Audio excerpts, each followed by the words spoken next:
Okay, here I am measuring milliamps. So when I take the probe and move it from the voltage to the milliamp pole, and I set the meter up to record milliamps, I can see that I'm getting about 18 milliamps. This is about half of what I should get, or a little less than half. I'm going to assume that the reason for this is because I'm not using a very bright light when compared to the sun. So if I were to take these units outside on a sunny day, I'm probably going to get something closer to the 37 milliamps that the manufacturer claims. So I'm going to go ahead and record this as what I get with an artificial light source, particularly the one I'm using. I've now switched over to the other solar cell, and I'm getting approximately 19 milliamps on that cell. So again, it's about half of what we would expect if we were to go outside. Okay, here are my two solar cells, and they're not connected to one another yet. So what I'm going to do is I'm going to demonstrate what happens when we put the solar cells in series. So to put them in series, I'm going to connect the black wire or the negative wire of one solar cell to the red or the positive side of the other solar cell. So I'm going to take these two wires here and I'm just going to twist them together.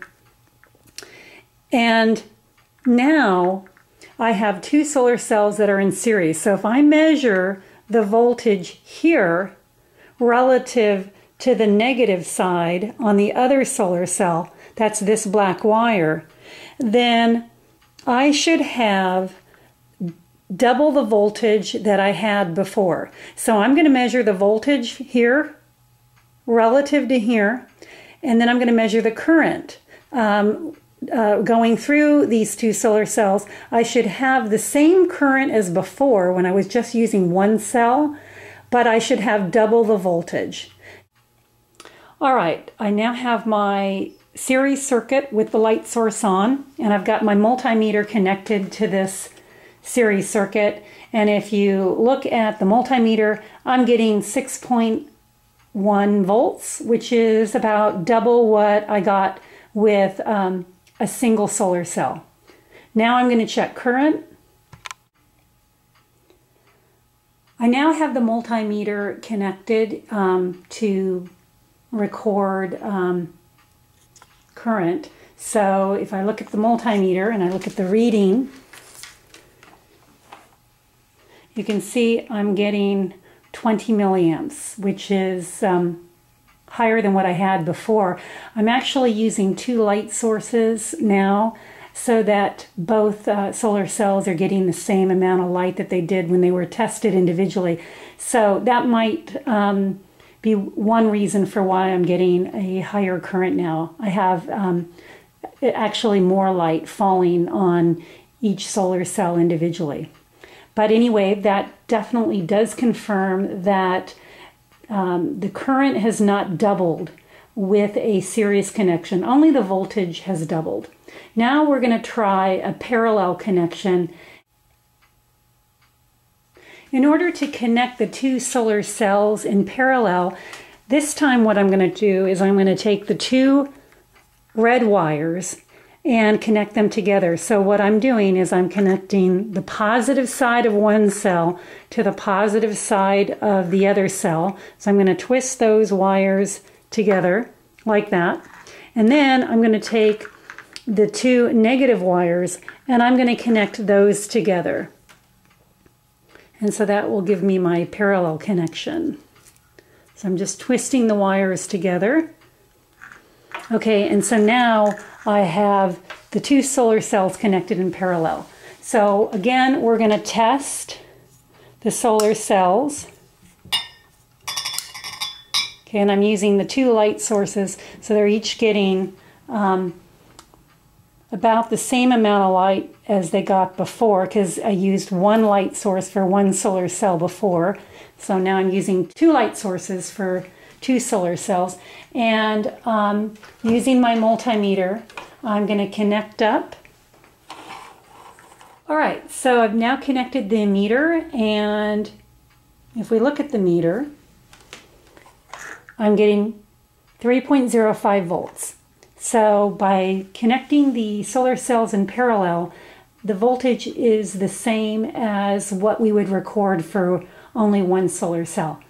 Now I'm going to check for current. So to do that, I'm going to put the setting over here to measure current. I'm now recording the current for the parallel solar cell circuit, and you can see the current is double what it was for a single solar cell.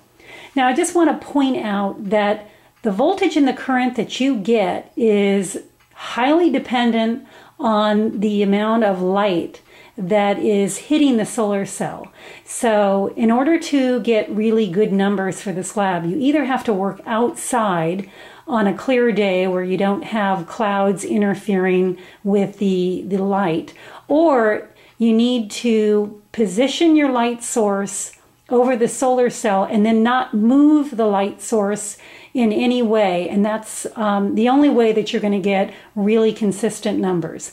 So my numbers are not very consistent because I've been moving my light sources around, but you can see that we're getting approximately double what we got, actually more than double because my light sources are now closer than they were before, but we can say it's about double what it was when we were only using one solar cell to measure current.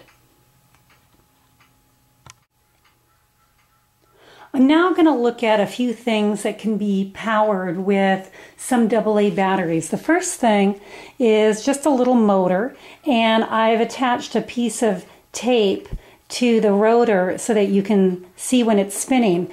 And I'm going to take two AA batteries and use these two batteries to power this motor. Now, why am I doing this? Because I'm going to show you that I can replace these batteries with the solar cell. So let me first test the voltage of the two good batteries just to confirm that they are in fact good batteries. So I'm going to take my meter and I'm going to measure the voltage of those two AA batteries in series. You can see that two batteries that have never been used give me 2.34 volts. Okay, so that's the voltage across two AA batteries in series. Now I'm going to use those batteries to now power my little motor. So to do that, I need to connect to my motor, so I'm going to use these alligator clips to do that easily.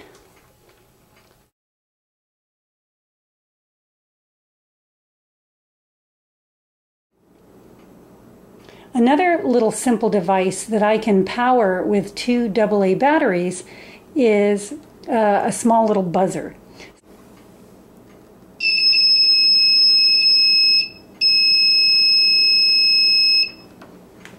All right, so now what I'm going to do is I'm going to replace these batteries with my two solar cells connected in parallel and verify that I can power the buzzer and the motor with the solar cells instead of the batteries. All right, I'm now going to connect the solar cells to the buzzer, and sure enough, it's being powered by the solar cells. Now if I turn one light off, you can hear a difference.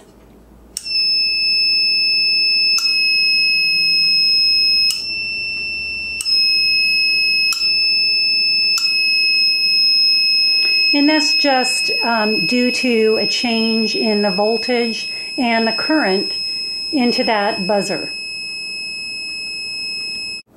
I'm now going to do the same test with the motor. So I'm going to connect the motor,